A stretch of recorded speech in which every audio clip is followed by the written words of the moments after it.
বর্তমানে চলছে আইপিএল, তারপরে কিন্তু শুরু হতে চলেছে বিশ্বের সেই মহা টুর্নামেন্ট টি-20 বিশ্বকাপ 2024।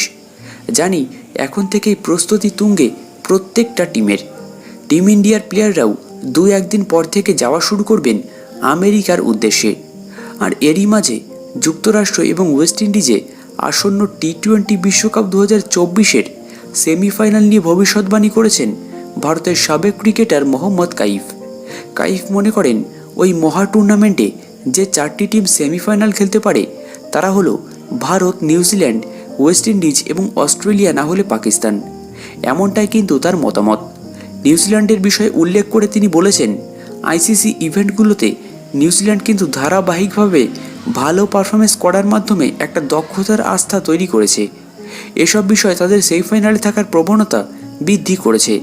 আমি মনে করি ওয়েস্ট ইন্ডিজ যেহেতু তাদের ঘরের মাঠে খেলছে, তাই তারা অন্যদের জন্য বিপজ্জনক হতে পারে।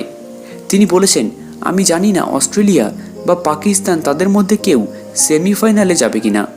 যদি পাকিস্তান আসে তাহলে আমরা যদি সেমিফাইনাল বা ফাইনালে তাদের সঙ্গে খেলতে পারি, বিষয়টি দারুণ হবে।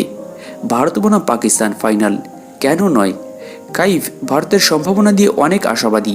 এর কারণ হিসেবে তিনি বলেছেন, অস্ট্রেলিয়া 2022 বিশ্বকাপে সেমিফাইনালে পৌঁছে গিয়েছিল ভারত। সেই দলের চেয়ে বর্তমানে স্কোয়াড কিন্তু অনেকটাই শক্তিশালী।